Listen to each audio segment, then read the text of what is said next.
I was thinking the other day about that Probably. bass fisherman who was stuffing the fish with lead weights. And some Mhm. people were like acting like that was no big deal. I'm like, you don't understand. That guy's life's over. That guy's life's over almost to the level that a life is over when he gets found out.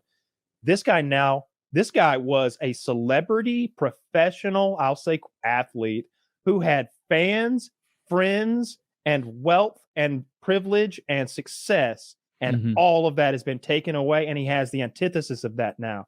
He is hated, maligned, abandoned, and found out. And now there's criminal charges too. They're taking back all the shit he won. Are there? They should. Yes. I saw he cheated the other day. these They're like competitions. like cops are at his house. I think they were repoing stuff, or maybe there's like I feel criminal like charges. you can I don't use know. steroids in the UFC, and all you get is a timeout for like 6 You get in months. the fucking Hall of 18 Fame. months. Yeah, that too.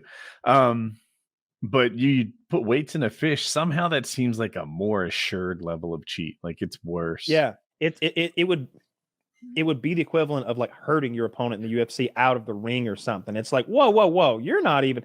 You didn't just use fancy bait. It's not like you used fancy bait.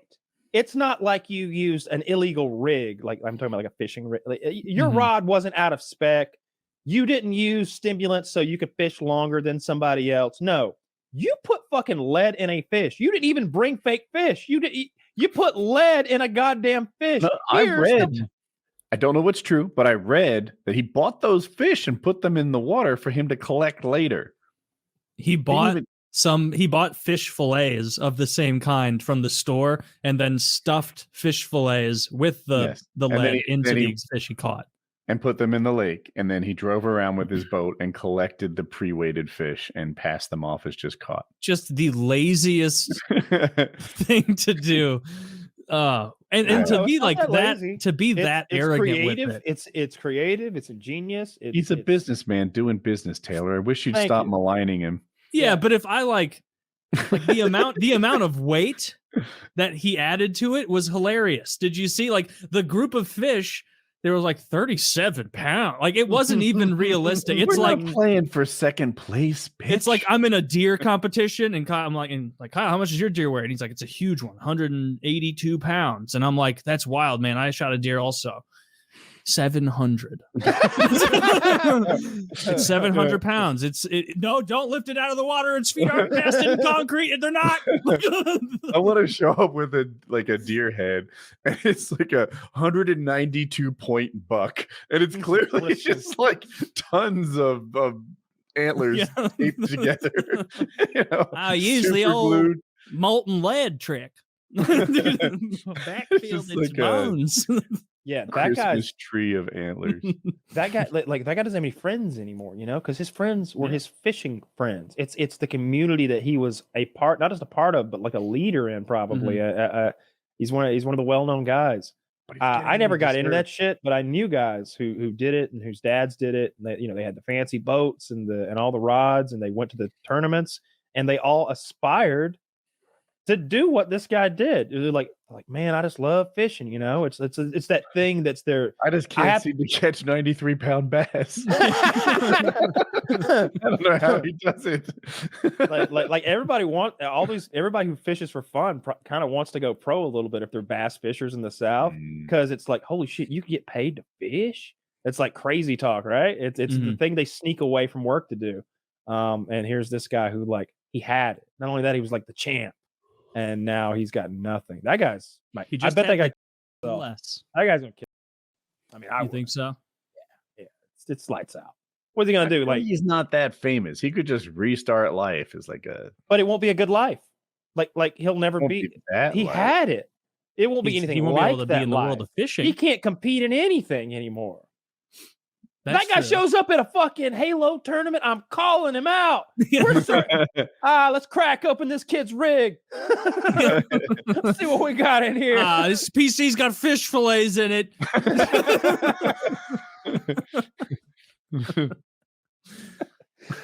He can't get he couldn't go in a bass fishing video game tournament now. Like he's fucked, dude. His whole life's over. Yeah. He can't go join the hunting community. They know. They'll be like, ain't you that failure done put lead in those fish? And they figure it out. Yeah, he'd be cheating at that too. My dad's been hunting this year, I guess. I talked to him yesterday. He was like, "Yeah, I'm out here with a rifle. Heard there's a big deer around here. Everybody's been looking for him." So they're on the lookout for some apparently large buck who's been roaming the area. So it's rough when you're a big deer in the South because all the farmers start talking shit. They're like, "Yeah, we seen him yesterday. He was over in that field." You're getting called out like in Call of Duty. He's in the window, 3rd floor. He's got an AK. behind. Just turn around to kill it. Yeah. Farmers are like that. They're giving call outs to each other. So he's out in the field waiting with the rifle tonight. I hope your dad gets it. I hope he gets the bragging rights of being the guy who takes it down. I do too. Yeah, he hasn't killed one in a while. He hasn't really hunted. Well, we haven't hunted since I was a kid, really like hardcore into it. Mm-hmm. I think we both kind of got our fill of it in about a 3-year period of just going really, really hard at it and being real successful at it. If it was like more active, deer hunting would be a great time. Crow hunting is really sitting fun. And waiting. Yeah, I don't know how to shoot a bow. Like I don't know how to shoot like a compound hunting bow. Shotgun. That's what I was saying. Like you would like crow hunting a lot because that's you get there early morning and play a caller and they come and you shoot them and fuck them up and then you just like bounce to a new spot and repeat the thing. You're like driving around, getting out like anytime we would drive around, look for pecan orchards or just crows, and we'd pull over to a house and be like, "Hey, do you live here? Yep. You own that? Yep. We shoot those crows? Yeah. Can we watch? Yep." And like we would ride around like all morning like that, like growing up. Like me and my cousin, as soon as I turned 16, killing crows. Yeah, it's a ton of fun. It like it's hunting, it's like dove hunting or anything else. They're very smart, they're very wily. You have to use that caller. If they come in and spot you and you miss your shot, they'll go back and talk shit and they'll stop coming. Like they have enough language that they can warn each other about people and they won't show up if the first crow that comes is the smart crow anyway. He comes and scouts things out. Yeah, because you're playing a tape of either a crow fighting a hawk or a crow being killed. So the lead crow is scouting things out for the murder, and he flies back and he's like, "Yeah, come on, we need help. That hawk's kicking Bill's ass." But but if you smoke him and he never comes back, all they hear is a fight. They think that he's in the fight now, so they just keep coming 2 or 3 at a time. You just pick them all off. A lot of fun. I mean, that does seem kind of fun, but like a big part of hunting in like what I want out of it is that I can eat what I shoot. Every now and then you catch one not alive. Supposed to eat crows because that's you wound gross. one. You can wound a crow. You can take him alive and you can make him talk. You shake him a little. You shake him a little, and then they'll hear that and they'll want to come help him out a little more. Do you ever fry up some crow breast? Every Sunday evening, have ourselves a big crow fry. It's the crow. It's tearing up my insides. I shouldn't eat that crow, Charlie. Yeah, crow, Charlie. Oh, I murdered that crow, and now he's eating up my insides. No, never ate crow. Literally, I've eaten a lot of metaphorical crow, but I've never eaten any literal crow. That just seemed like a bad idea. The saying alone kept us away from it. It's probably not that bad. I mean, there must be. Do they just have like more parasites? I think they're bony than other birds. Some birds just have like big juicy breasts that are tasty to eat, and maybe the crow doesn't. I don't know. I feel bad because they're so intelligent at this point because they're like really intelligent. Like I didn't care as a kid, and even as a younger man, I suppose. But now I'd kind of feel bad shooting one. That's why what I really want to hunt is a scary bear. I want to kill a fucking bear because fuck them. I don't feel sorry for them at all. When I see those grizzly bears on documentaries, I don't care if it's a cub or the mama. Kill them all. They need to die. We shouldn't let those live in our world. They shouldn't live in our world with us. So I really want to kill one. I don't care if I use a black powder gun or a bow. What I would love is to use like fire, a ballista or something, like one of those giant crossbows that you have to like mount on something. And I'd like to chase a bear down on like an ATV with a medieval ballista on the front. Yeah, like we're talking about like 1,000 draw pounds, right? We have to winch this thing. We have the electric winch on the ATV to cock her back, and it's gonna shoot like ballistas. That shoot something the size of a broomstick. Full Q. Like, yeah, imagine like a broomstick that's weighted and heavy, right? With a nice warhead on the front, big broadhead. And type you're thing. in armor. because you are hunting a bear. You need to be safe. No, I'm naked. I'm wearing a loincloth for this. This Loose. You just Yeah. firing. And I fucking get another gear and we keep going. Like we gotta get the cubs too.